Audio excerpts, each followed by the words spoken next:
Let me share my screen. So, well, in our previous class, we started off with our new topic, that is Module 4.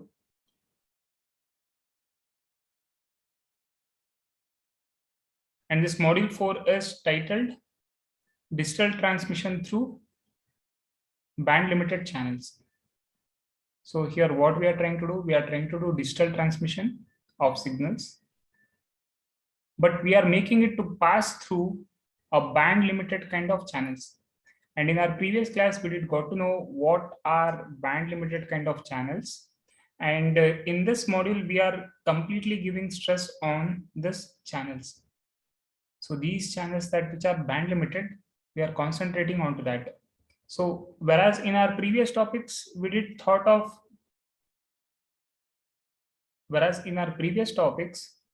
we did just thought of this channel to be some pipeline kind of structure, wherein it was just associated with noise. But right now, instead of just considering this channel to be just a pipeline kind of structure associated with noise, we are associating this channel with a transfer function. We are associating it with a transfer function or an impulse response in time domain.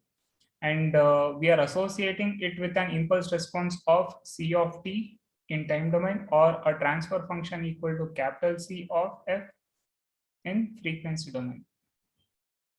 Only thing is, I'm trying to watch this channel, and if I watch this channel characteristic in time domain, I'll get this impulse response. And if I try to watch the same thing in frequency domain by applying Fourier transform, I'll be getting this transfer function C of f. So here, these are called as band limited channels because we are trying to associate some bandwidth to the channel. So back here, if I assume this channel to be containing a channel bandwidth equal to BC, any signal that which I pass through it, if it is having frequency components greater than this BC frequency value, all those higher frequency components will be filtered out. So all those higher frequency components will be filtered out. And in fact, this channel is acting like a low pass filter. It is acting like a low pass filter. And as an analogy for that, in our previous class, we had considered a modular table. What are modular tables? Modular tables are the tables that which can be dismantled and can be, so why do I need to dismantle it? Because I want this table to be shifted into our home. But whereas the size of this door, because it's very, very low, because it's very, very less, it's having less width compared to that of this table, I got to dismantle this table and then take it into our home. So this is what is called as conditioning. So before we make our signal directly to pass through the channel, we are supposed to make it to go through something called as processing or conditioning. So here, let's consider that input to be, so here, now suppose that the input to this band limited channel is a signal waveform gt of t, where the subscript t is used to indicate it to be a transmitting signal.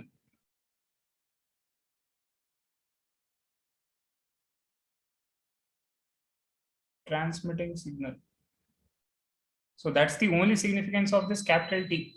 So whereas at the receiver end, we'll make use of capital R in order to indicate it to be a receiving signal.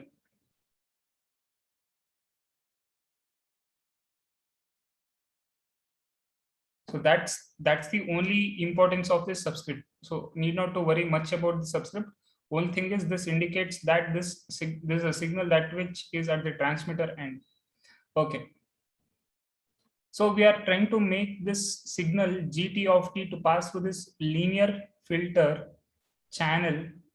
So this is called as filter. Why? Because it is associated with a low pass kind of characteristic. You can see that this C of f transfer function, is having a characteristic, or it is having a curve that which is around zero frequency, that which is centered around zero frequency. So thereby this looks like a low pass filter. So we are calling this to be a linear filter channel associated with impulse response C of t. And when I make this signal to pass through this filter, I'll get some output. And I'll call this output as h of t. I'll call this output as h of t. And in turn, because this channel, this entire channel is also associated with some noise component, that which is indicated as n of t. So this n of t gets added with, because this n of t is what in nature? It is additive white Gaussian noise. It is additive white Gaussian noise. So thereby it gets added up to this signal h of t, and in turn will receive combination of h of t and n of t as a received signal, where r of t is called as received signal. Now this output h of t can be thought of as convolution operation between c of t and this input signal gt of t. So we have written the same over here. It's a convolution operation between c of t, that is impulse response of this filter, and input signal gt of t. So when I expand this convolution operation, I'll be getting this. When I expand this convolution operation, we all know that in time domain, it's integration operation. Whereas in frequency domain, if I apply Fourier transform onto the same equation, I'll be getting this h of t transformed as capital H of f in turn equal to capital C of f into capital GT of f. So this is in frequency domain. So this is in frequency domain. So in frequency domain, convolution in time domain gets converted to multiplication in frequency domain. So we are having a dot operator in between. So where gt of f is Fourier transform of signal small g t of t, and capital H of f is spectrum of h of t. Okay. So in our previous class, we went through all of this. And in this class, let's continue our discussion.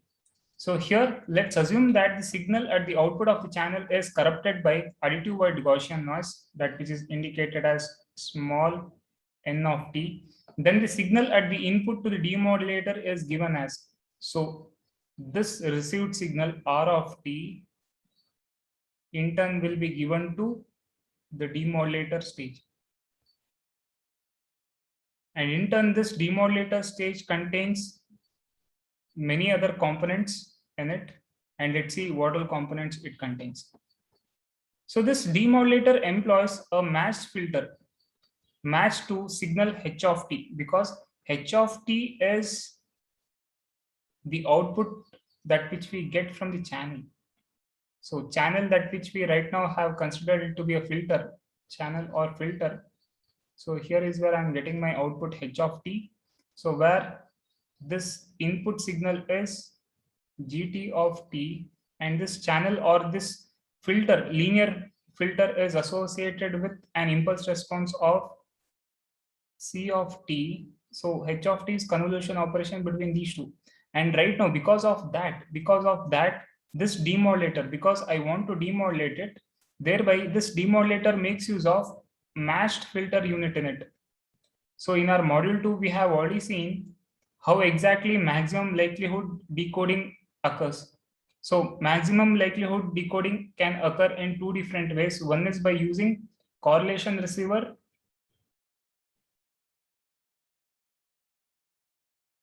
The other way is to make use of matched filter receiver. Matched filter receiver. So in this case, we are making use of matched filter receiver, and this matched because this has to be matched to something. I got to match this filter characteristics to what I want to match the matched filter characteristics to signal h of t. I got to match its characteristics to h of t. So that is what we have written over here. The demodulator employs a matched filter matched to the signal h of t. The impulse response of matched filter is given as, so thereby So right now you can see that this GR of t can be thought of as, so let me expand this demodulator. So this is equivalent to same received signal. So the very starting unit that I'll be using here is a matched filter,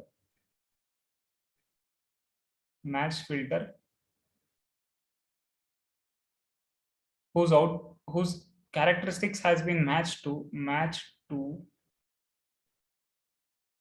h of t. It's been matched to h of t.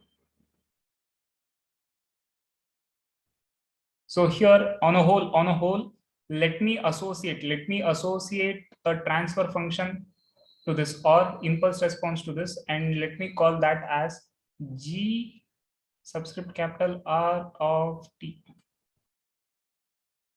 So here this is GR of t, the impulse response. So what is this? The impulse response of matched filter. So where am I having my matched filter? So this is where I'm having my matched filter. So thereby its impulse response is this GR of t.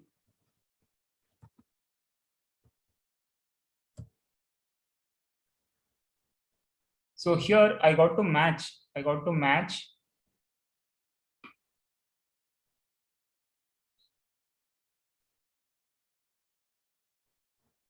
Just a minute, let me change the color of my ink.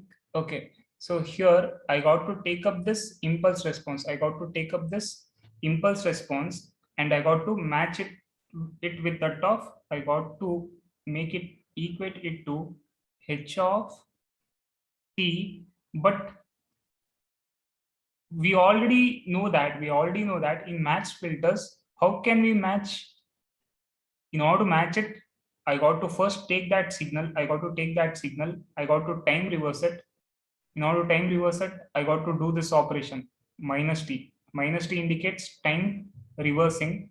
After time reversing, I got to shift this entire signal to a point equal to capital T. I got to shift it. I got to translate it. I got to time translate it at what portion? At capital T portion. So that is what we have written over here, where GR of t is in turn should be matched to this h of t. H of t matching is this. In statement, we just say that matched filter should be matched to the signal h of t. But how exactly it should be matched? It should be matched by time reversing and shifting this h of t to a point equal to capital T. So this is how we can do the matching in matched filter receiver, where this capital T is some time delay, at which filter output is sampled, The filter is having a frequency response given as like this. So if I apply Fourier transform onto this equation, I'll in turn get this equation like this. So the signal component at the output of matched filter at sampling instant capital T is given as. So it can be shown that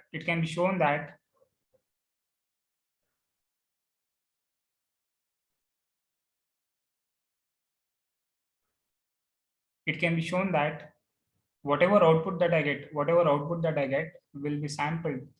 It will be sampled at every t seconds. It will be sampled at every t seconds, such that whatever output that I get, I can call it as ys of t. I can call this as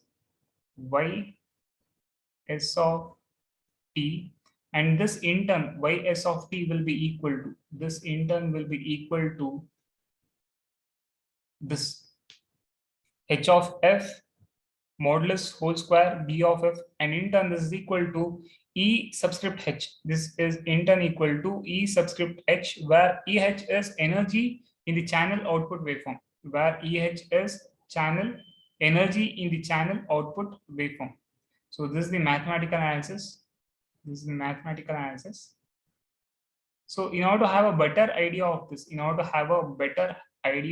this, let's consider a particular case. Where we'll be using digital pan. So the previous discussion was a general kind of thing, but here let's assume it to be a pulse amplitude modulation. Let's assume pulse amplitude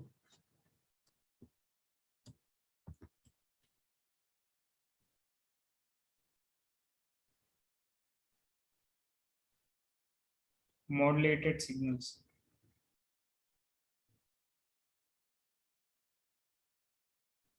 So before we start discussing this block diagram that which I have written over here, so before we discuss all of that, let's first try to recall PAN.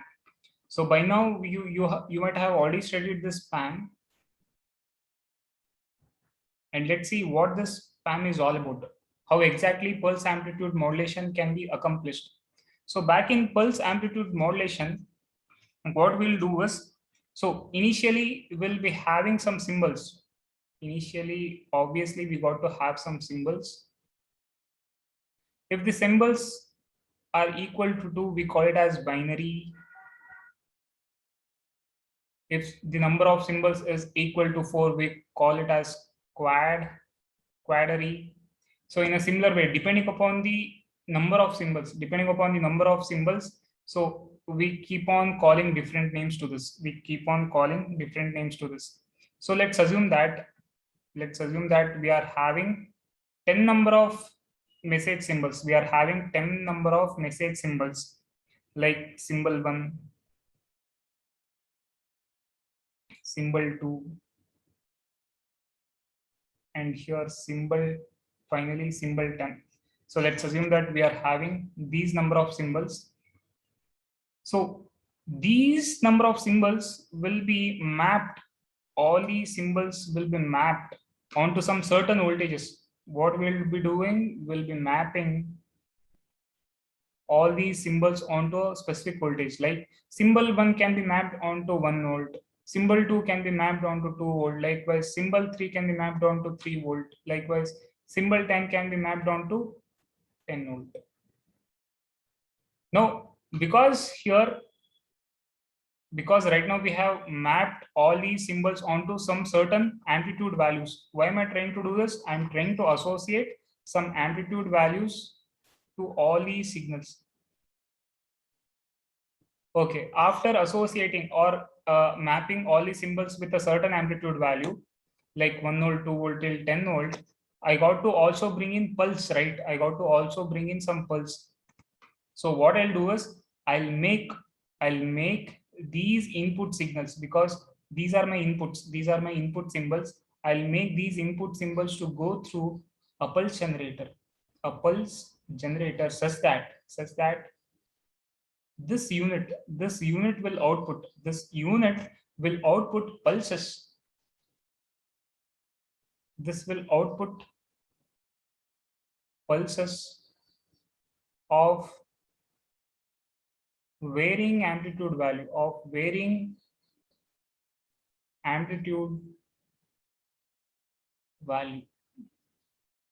So it can be shown that, let's say, if my input is equal to 1 volt, let's say if my input is equal to 1 volt,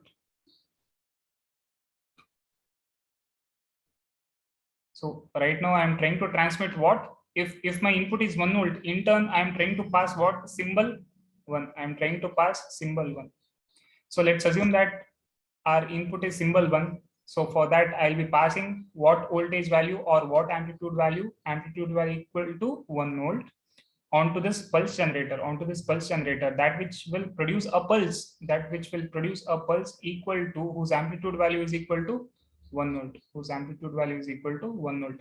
Likewise, let's assume that my input signal is somewhere around, let's say, symbol 5. I want to transmit, right now I'm trying to transmit symbol 5, and this symbol 5 will be mapped onto what voltage value? It will be mapped onto 5 volts, and in turn this 5 volts will be fed as input to this pulse generator, that will produce a pulse having an amplitude value equal to 5 volts. Likewise, if my input is symbol 10, for which I'll be passing amplitude value equal to 10 to this pulse generator, such that it will produce a pulse having an amplitude value equal to 10 nulls. So that's how pulse amplitude modulation happens. That's how pulse amplitude modulation happens over here. So in digital PAM transmission, so let's assume this digital PAM transmission through band limited baseband channels. So what kind of channels am I trying to consider? I'm trying to consider band limited channels, and that too, it's of baseband. So baseband transmission. Baseband transmission can be thought of as, so if I make these pulses, if I make all these pulses directly to pass through this channel, if I make them to directly to pass through this channel,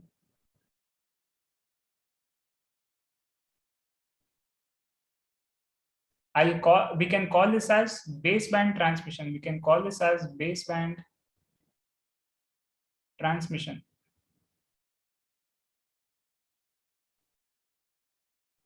So baseband usually indicates message signal. Baseband usually indicates message signal. And if I directly pass these message signals onto the channel, we'll call this as what? Baseband transmission. And we do also have one more transmission called as band pass transmission. Band pass transmission, where these message signals will be in turn associated with, will be associating, because of which I'm writing this plus, will be associated with some carrier waveforms. Carrier waveforms like cos 2 pi fct. So if I associate all these pulses with some carrier frequencies, we can call this as band pass transmission. We can call this as band pass transmission. But for our discussion, we are not discussing this. We are not into band pass transmission, but we are into baseband transmission. What is baseband transmission? If we pass directly these pulses onto the channel, we can call this as baseband transmission because it's not getting modulated. So even though here I can make use of this modulation term, over here, but actually speaking, this is baseband transmission because we are directly trying to pass these message signals onto the channel, and we are not associating any kind of carrier waveform or carrier signals. We are not associating any sort of carrier waveform with these message signals. So thereby this kind of transmission is baseband transmission. Remember this.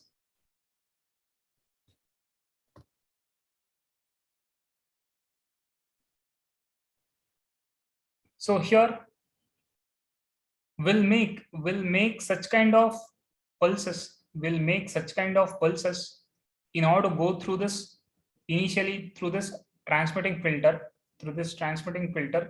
wherein we'll be getting this Vt as our output, where we'll be getting Vt as our output, and in turn this Vt will be made to go through this channel, and this channel is associated with a transfer function capital C of f, and in turn whatever output that I get over here, we have already seen that we indicate it as h of t. And in turn, this h of t will be, because this entire thing is channel. Remember, all we are trying to do is we are trying to model the channel itself to be a block. Here in this case, we are not associating a pipe kind of structure. We are trying to assume that channel is associated with some impulse response, or in this case we have written capital C of f, that is transfer function. So thereby this channel is associated with some additive noise indicated as n of t, and this n of t when added with this h of t will get this received signal r of t. We'll be getting this received signal r of t, which will be given onto the demodulator, and over here demodulator stage consists of receiving filter. So this receiving filter is similar to that of our transmitting filter, remember. So you just concentrate on this subscript over here. So let me zoom in this.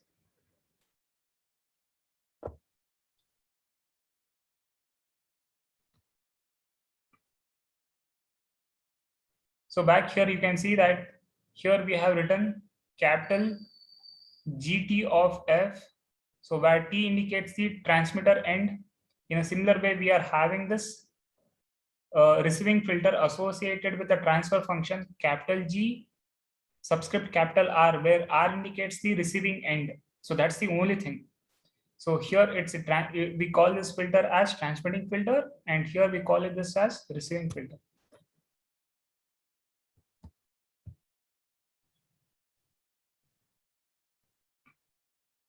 So when we pass this received signal through receiving filter, we'll get this output called as Y of T. We'll get this output called as Y of T. And in this, and here this Y of T will be made to go through a sampler stage. It will be made to go through a sampler stage where the sampled output can be called as, is indicated as Y X of T, because here we'll take samples at every T seconds. Here we'll be sampling it at every T seconds.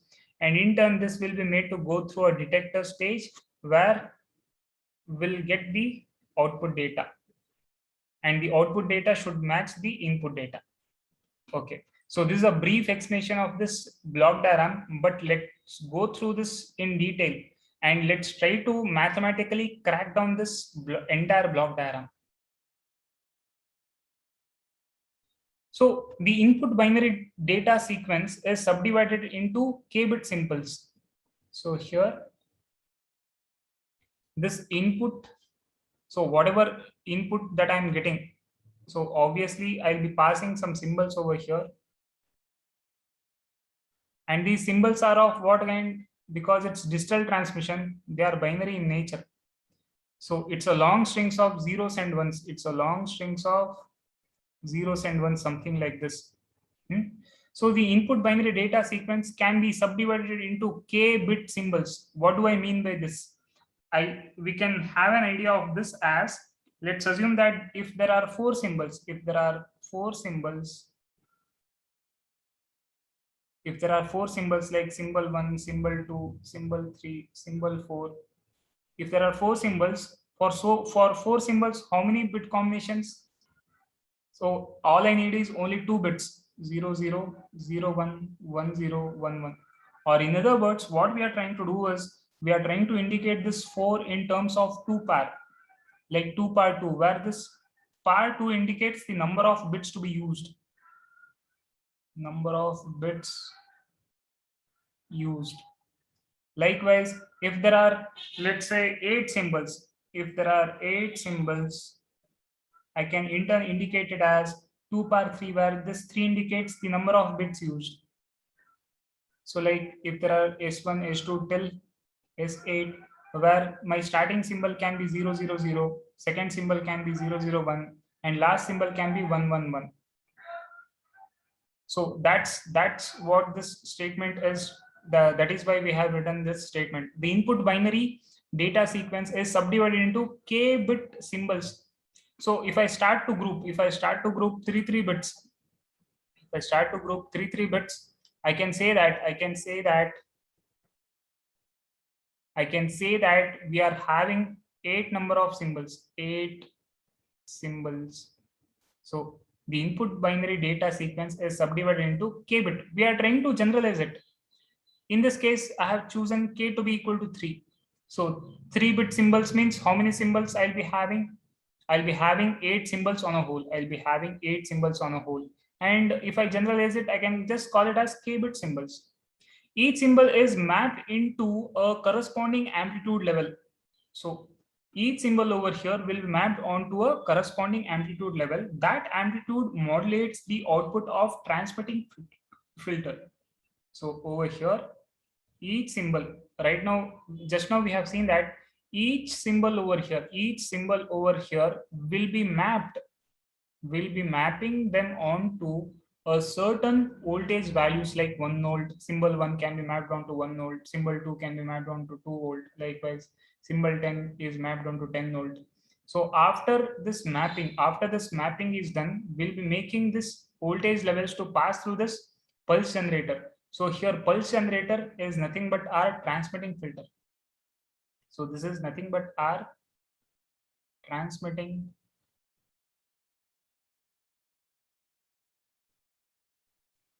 filter whose transfer function is given as G capital subscript capital T of T. So this we call it as transmitting filter, that to which will be feeding these voltages, and this will output pulses. It will output pulses of varying amplitude values, and in general, it keeps on producing pulse at a rate of t seconds. At a rate of t seconds, a new pulse is generated. Likewise, from here to here, I can think of again it as a time interval of t seconds. So for every t seconds, a new pulse will be generated. And how can I indicate it mathematically? I can indicate it mathematically as this equation. I can mathematically indicate it as this equation, where I can think of this output V of t. So here V of t is what? Output of this transmitting filter. So whatever output that I'm getting here, I can call this as V of t. And in order to capture this output signal V of t, I can rewrite this as summation. Or let's not start with this summation. So this V of t is in turn equal to, because what is the output of this transmitting filter? These are of what kind? Can I have some quick answers in the chat? So what kind of output am I getting?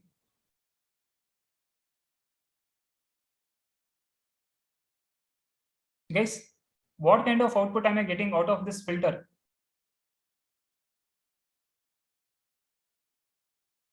Can I have some quick answers in the chat?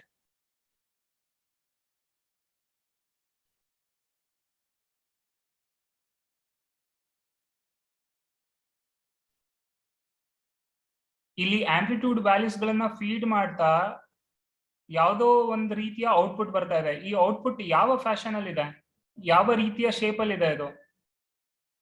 So that's my question. This output, whatever output that I'm getting, it's in what fashion? Can I have some quick answers in the chat?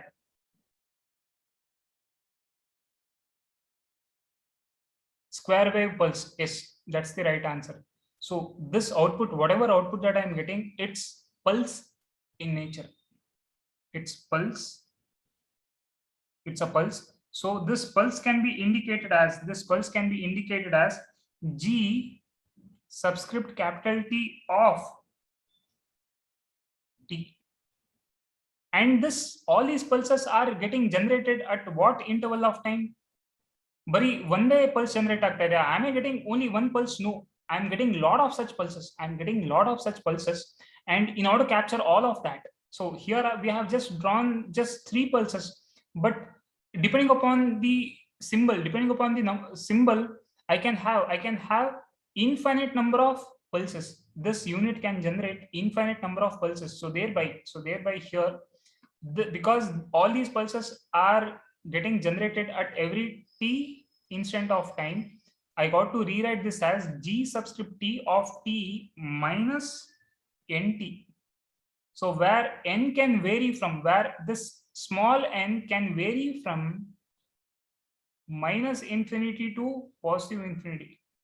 Because if I think of some large data, if I think of some long strings of zeros and ones, something like this, that which is starting at some time interval negative infinity to positive infinity. Let's think of that infinite length input message symbols, that which we are trying to pass through this transmitting filter.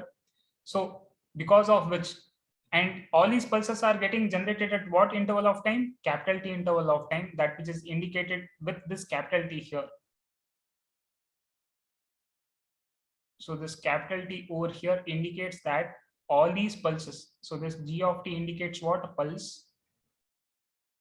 So this pulse are getting generated at an interval of t seconds, and this n can vary from minus infinity to positive infinity, because over a large interval of time, we'll be passing more number of symbols to this transmitting filter. that which will output all these pulses. So thereby n is varying from negative infinity to positive infinity. And all these pulses are of what kind? All these pulses are having same amplitude value or varying amplitude value. They are all associated with varying amplitude value. So thereby I got to associate this pulse with one more scaling factor. I got to associate, this is not a constant amplitude value. It is all the amplitude values of all these pulses are varying depending upon the kind of input symbol that I feed. All these amplitude values are varying. So thereby here I'll try to bring in one more value, one more scaling factor,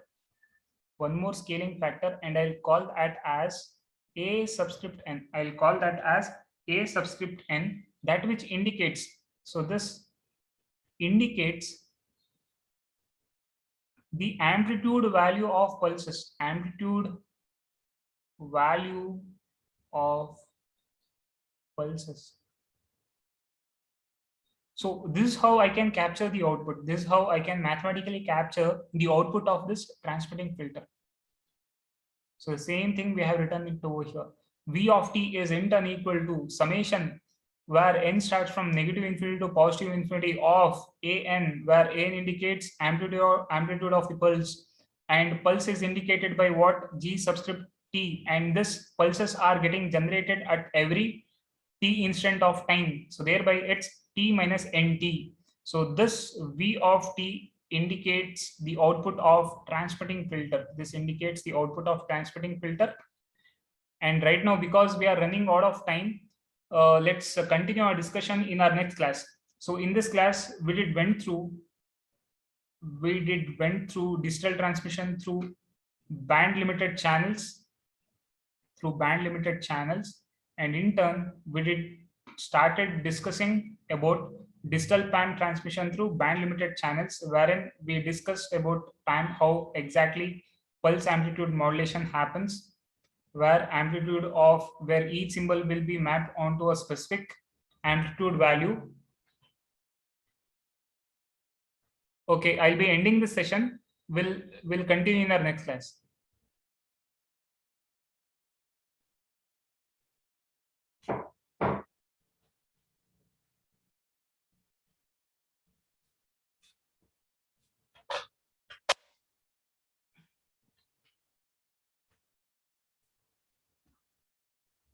ಗಾಡಿ ಕಳಿಸಿ ಮೂರು ಬಾಳ ತೊಂದರೆ ಆಗುತ್ತೆ. ಇಲ್ಲ ಸರ್ಕಾರಿ ಅದೇ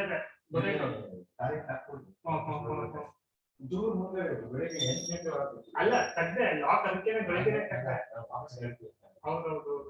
ಇಲ್ಲ ಈ ಕ್ಲಾಸ್ ಇತ್ತಲ್ಲ